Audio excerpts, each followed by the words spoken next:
Well, hey guys, Brian here with Official Texas Music Chart Podcast, and wouldn't be able to do this before we get into our guests. Wouldn't be able to do this, of course, without our Watson Boots, Texas Select Beverage Company.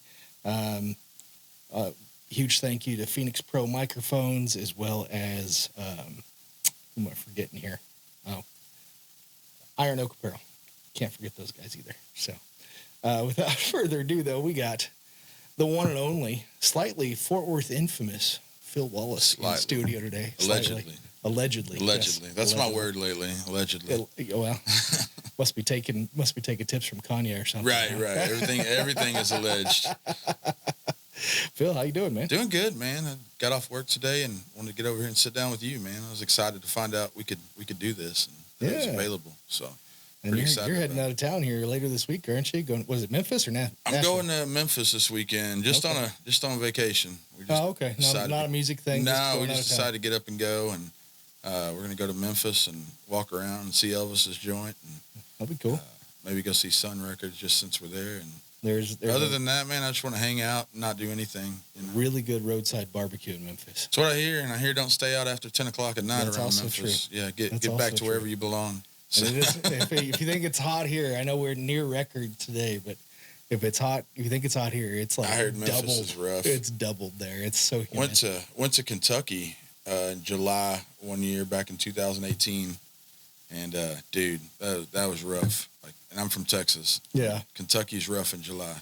Yeah, so that was an ass whooping. Other than all the bourbon I got to drink, drink a lot of bourbon, that helps a little bit. So. Where all in Kentucky did you go? Man, we went up there and we did the bourbon tour. Okay. So we did the whole bourbon trail from Buffalo Trace to Jim Beam, Wild Turkey. I mean, we hit every distillery we could hit for, little $8 tours. That's awesome. My wife doesn't drink whiskey, so we paid for hers. And then when it was time to taste, we just slide hers over to me too. And I just drink those too. But best vacation you can take. I was stationed in Kentucky. That was my first duty station when I was in the military. It was Fort Knox, Kentucky, so right up there in Louisville. Yep. That's where we stayed. We stayed in Indiana, and then would cross over the river, come down. Yeah. And then we went to Nashville while we were there and just kind of made the whole. Yeah, you got to. The whole round, It was cool. It was nice to see Nashville. It's, there's a stigma, and I get the stigma, the Texas guys, the Nashville guys, but. Yeah, I don't know. Just to be there, you got to see it. You got to be part of that. I think it's stigma from the haters. It is, and it's funny. It's funny we've already gotten into that because me and my daughter were talking about it. Me and Dusty were talking about it the other day. It's this whole hate on country music right now and where country music's going and the direction country music's going. And I've kind of always been on that same bandwagon about don't mess up country music. But at some point you realize it's like I was telling Dusty is. Country has only ever evolved since the very first note was struck, Is that camera? It's turning off. Is it dead? No, I just turned itself off. I didn't record. We can start that over if you want. No, you're good. You can turn it off. No, I'm good with it. You're good. No, I'm good. He's got a little. I got my own camera here. Got this little DJI thing, which is really cool. I haven't figured out how to use it yet. And he's got one. Yeah, I haven't figured out how it works yet. They're pretty cool. But yeah, I was just like, everybody's so mad about. Whether it's Beyonce or whoever, Post Malone's in it now, Jelly Roll's getting in it, Shabuzi's getting in it, and country's only ever evolved. It's only ever changed every day. The guys from the 50s hated the guys from the 60s, the guys from the 60s hated the guys from the 70s, and so on. You can hate it, but your grandpa hasn't lost the damn thing from the country music that he loved. It's all still there. It's documented. It's recorded. It's not going away. Yeah. It's going to keep changing. You don't have to like it, but you're not going to fix it. You're never going to make it what you want it to be. You're just going to have to adapt. I think the complaint, if you will, that a lot of people have, and I'm just playing. I don't know. I'm not. I like a good. I love a good debate. I like a good debate. But I think the complaint that a lot of people have is that currently the direction that country's moving is not country. It's definitely not what we want country to be. Well, I mean, but it doesn't follow. Nothing about it. It doesn't follow the age old. You can say what you want, going from 1940 to Right. 2000. There's what at made least a country band was it was live music recorded. yeah, and there's at least a wasn't drum foundation machine. of there what was it drum should machines. be. There wasn't all these manufactured choruses. If you Right. wanted a chorus, you got a band together like Lone Star or Oh yeah, Little Texas, and you got 3 or 4 guys together that could sing together, and Yeah. that's your chorus. You know what I mean? and now it's kind of gotten to where it's all electric. Everything is I like analog. When I record, when everything I've ever done has been done acoustic in my house or wherever I can find a quiet spot. And I like analog. I like turning knobs. I like everything right there in front of me. And recording this new song, that was mind blowing to see the process now of recording a song.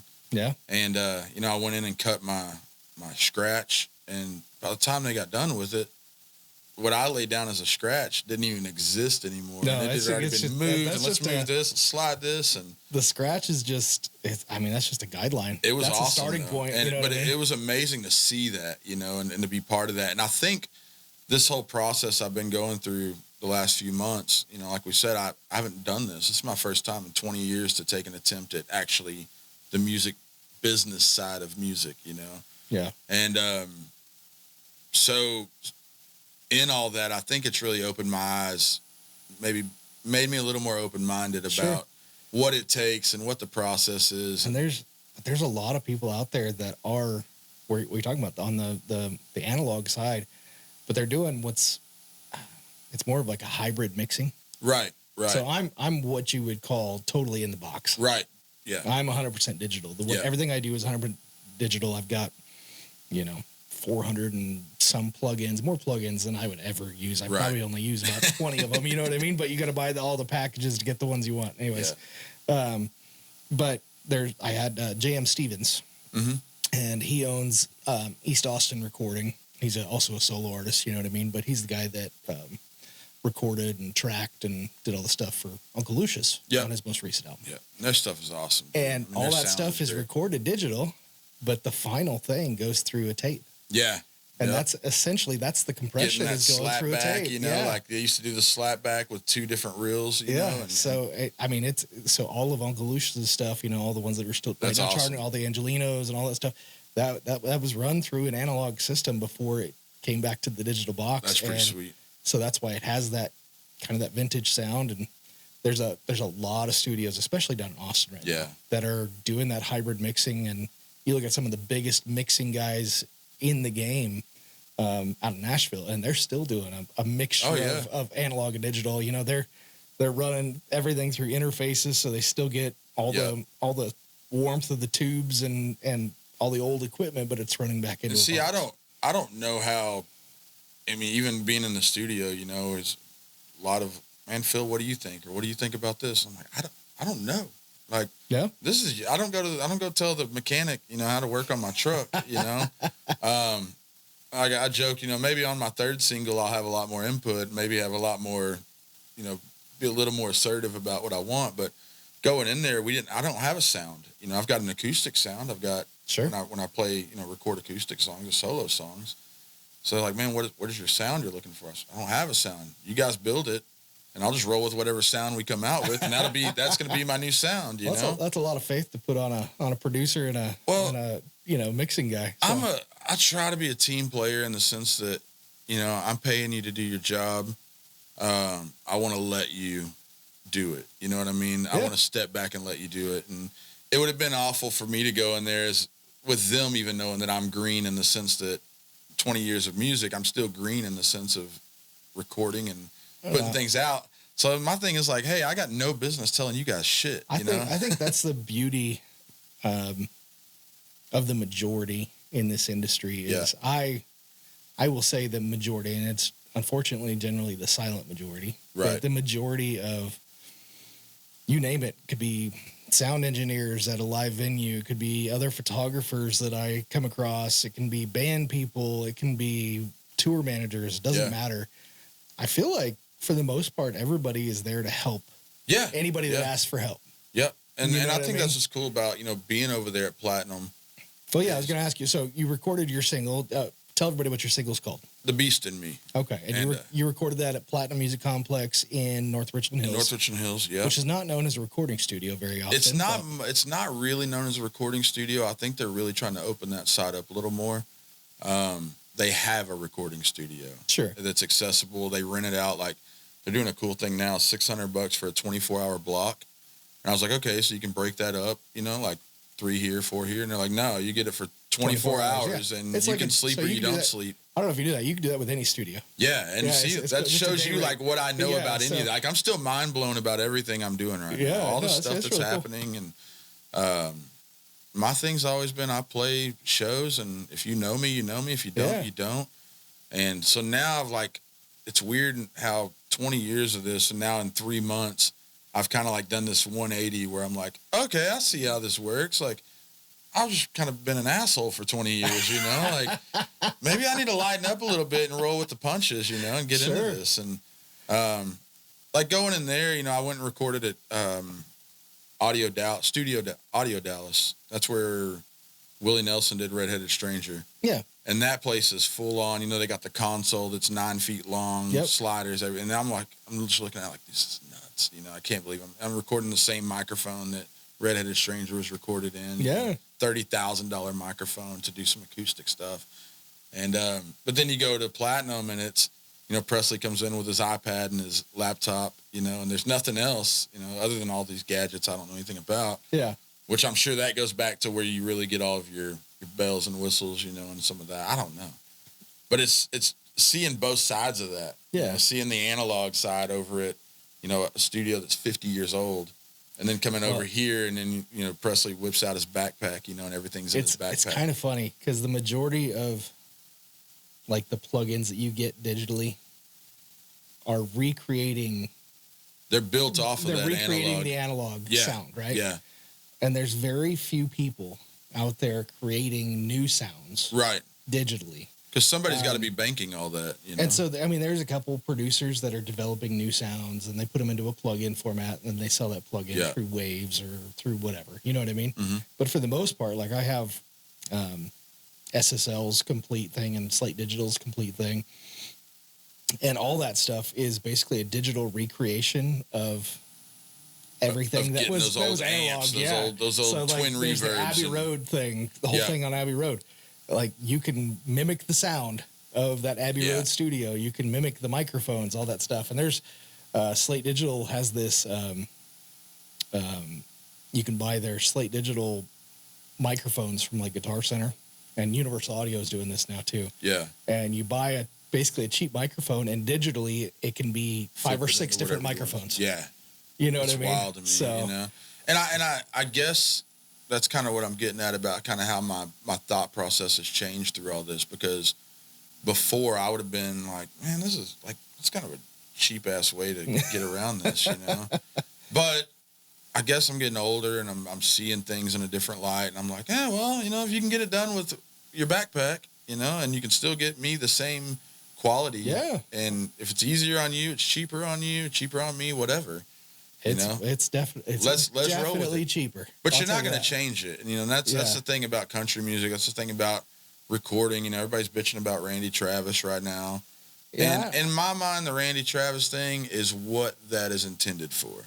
In that situation, that circumstance. I will fully agree. I'm not playing his single on my station, and he's not going to chart on my chart, even though he's popping up there. Mainly because it's a Texas chart. Right. You know what I mean? But I will say, coming from the aspect of I'm a disabled veteran, there's certain things I cannot do anymore. Right. To have the ability to do something like that, if I lost that ability, and that's huge. And he was there throughout that whole process. So he was guiding that process as well as he can through his ability. You know what I mean? And I would think that if he were a healthy guy, he would probably frown on the whole idea of it too, as being a legend, legend in country music. Here's what a lot of people don't know is in Nashville.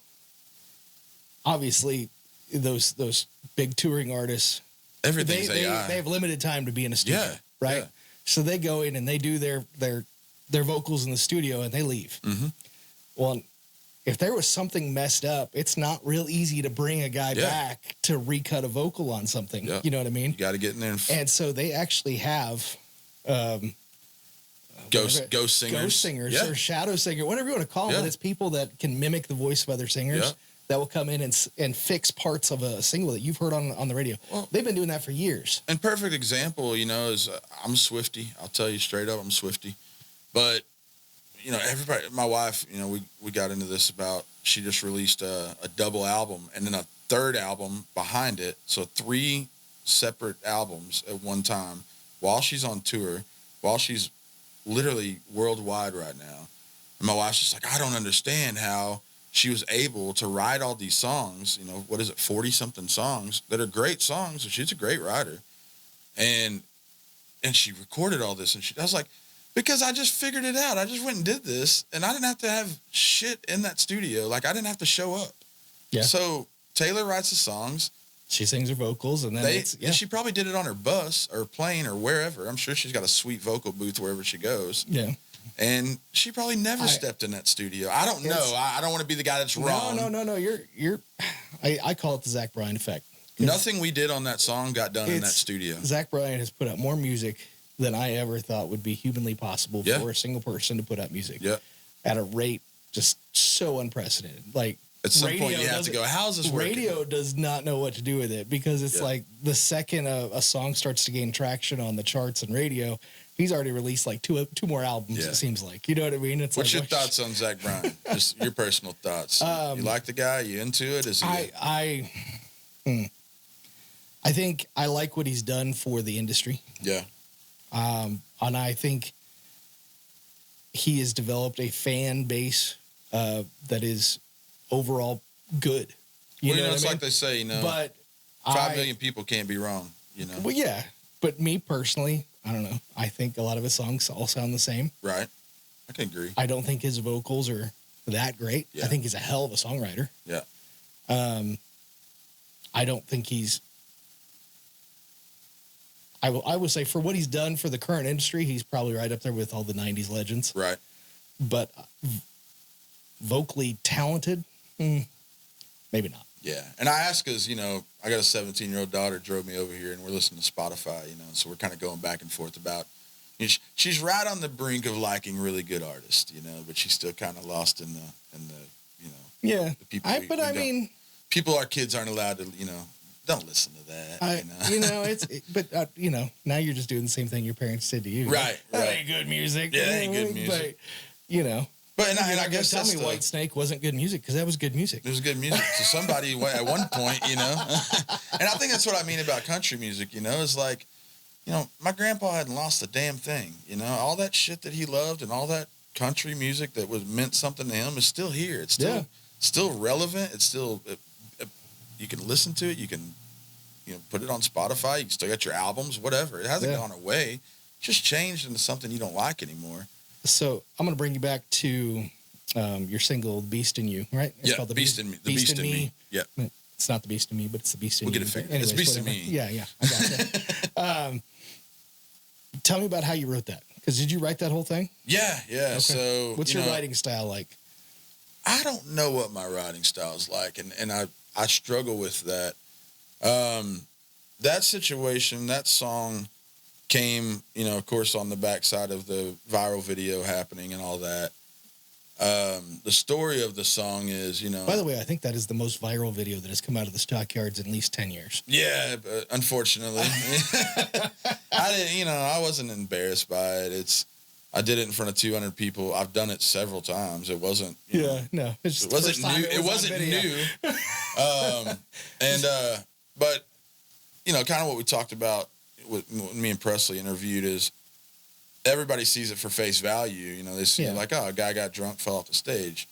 They don't see what led up to that. They don't see where I'm at mentally and where my mental health has been for months leading up to. On Friday, I posted on Facebook, I'm getting drunk this weekend, and I'll be damned if I didn't do it. You know, I said I was going to do it, and I did it.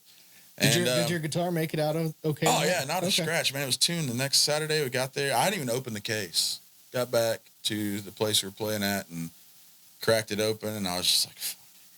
I opened it and I strummed it, and I was like, what the hell, man?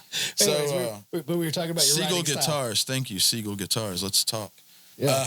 Yeah. But yeah, so writing style wise, man, I haven't told anybody this. It came to me as kind of a line while I was driving, and the line was, that's just a beast in me, telling me who I am, who I'm never gonna be. That's just a beast in me. That line never made it in the song, ever. Yeah. But that was the line as I was driving down the road. That was the guide for the song. That's kind of what started it. I kind of got that line, and I was like, man, that's a cool line. I like that, the beast in me. And then I was kind of thinking about, I guess what caused it is me thinking about what happened, how everything's going. You know, and again, you know, people don't see, you know, the part when you get home and you got to deal with your wife, and your wife has to deal with you. Waking up Sunday morning, you know, and man, why is everybody in such a bad mood? Like, what's going on? Like, I had no idea that anything even happened. Right. It's all news to me Sunday morning. I had no idea I fell. I had no idea that anything. Well, Monday, the video came out, you know, got on TikTok, and, you know, of course, I freaked out and started deleting my music page. I'm like, I'm out. I'm done. I quit, you know, I'm out of here. And kind of got to thinking, you know, about the whole thing that happened and what was going on and my drinking. And, you know, I'm not an alcoholic, and everybody says that, but I'm not. I don't drink at home. I don't need to drink at home. I can't be like, man, it's been a while. I need to get me one, you know. But when I drink, I throw down, you know. We go all the way. Nobody drinks one beer, you know. And I guess some people do. I don't know why, you know. I don't want one shot. What am I going to do with one shot, you know? I want all of them. And that's kind of where it went is, you know, like people don't see the after effect of something like that happening. Yeah. They don't see what I had to go through for 2 weeks of, you know, I don't want to say mental anguish. That's kind of a big way of putting it. But there's a lot I had to deal with after that, you know, and a lot that I had to come to terms with myself and with my wife and with my family and people checking on me and worried about me. Man, what's Phil's drinking problem all about? I don't have a drinking problem. I got a falling down problem, you know. But it's true, man. Like, you know, I'm happy-go-lucky. I'm a fun guy, and a little bit of whiskey. It doesn't take somebody to look at me sideways or say something wrong, and man, everything goes downhill, and I'm taking everybody with me. You know. Yeah. It's the beast in me. You know, and that's kind of what the song says is, you know, when the whiskey starts to flow, that's when they see the beast in me, and that's kind of where the song came from. And writing style-wise, man, it's weird. When you're writing a song, when I'm writing a song, I can't speak for anybody else. When I'm writing a song and it starts flowing and the words start coming out and everything starts coming together, and whether you're sitting in the kitchen or you're sitting in the bathroom or in the truck or whatever, and you see it start coming together, it's this out-of-body experience where you almost take a step back and let the song start coming to you. And in a way, you're sitting back going, where the fuck is all this coming from? Like, that's good. Damn, all right. That was a good line, Phil. All right, next one, you know? And as a song comes together, you finish it, you know? It's like you were in construction, you know? You're like, man, when is this going to finish? And at some point, you turn in the last nut, and you're like, hey, we're done. Like, it happened. And writing songs is kind of like that with me. People say I'm a great songwriter. I don't see it because they don't see what it takes for me to write a song. You know, I write 2 a year, 3 a year, maybe, you know. It's not like I'm just sitting down pumping them out.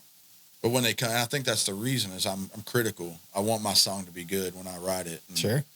And to go through that kind of out-of-body situation where you're writing the song and that process of writing the song and then finishing it and then playing it, you're like, damn, I wrote that.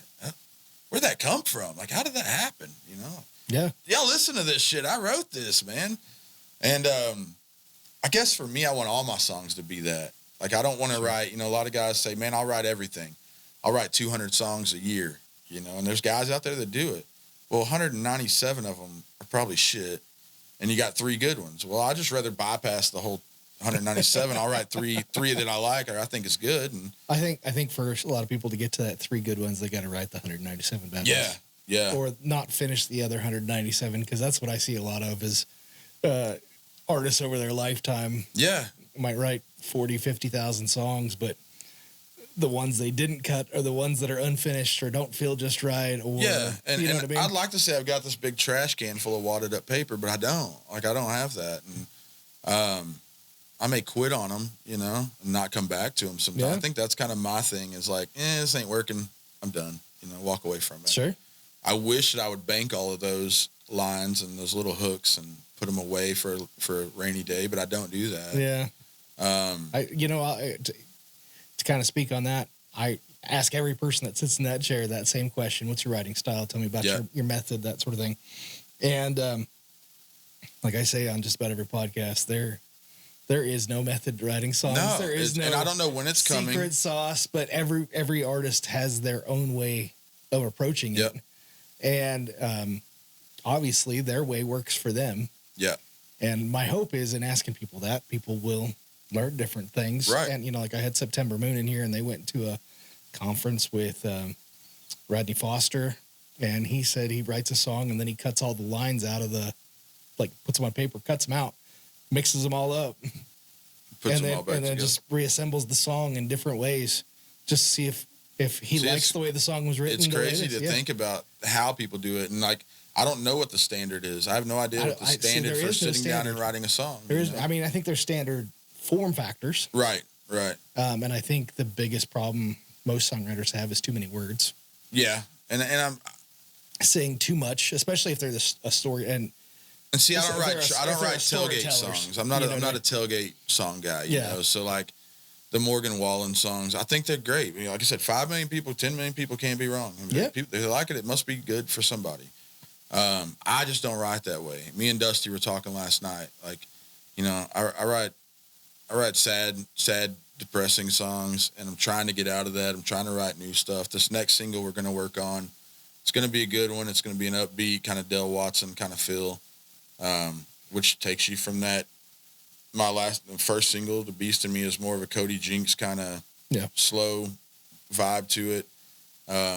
This one's going to be more of a Del Watson, honky tonk, blue collar. It's called Money Green, Coffee Black, and it's an upbeat train beat song, Very cool. So me and Dusty were talking last night, and I was like, man, I just write songs for you to kill yourself too. I don't write anything, Well, I think that kind of comes to Zach Top was recently in an interview saying I couldn't write a Morgan Wallen song if I tried. I saw that. Yeah. Because, they just don't write the same way. Right.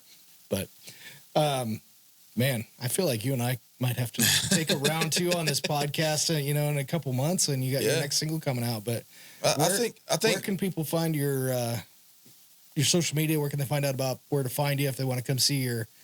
It's kind of a themed show. Yeah. Down in the Stockyards. It is an act. I try to push that to people. But where can they find that? I play at Filthy McNasty's and all that stuff. Filthy McNasty's every Saturday at 2 p.m. in Stockyards.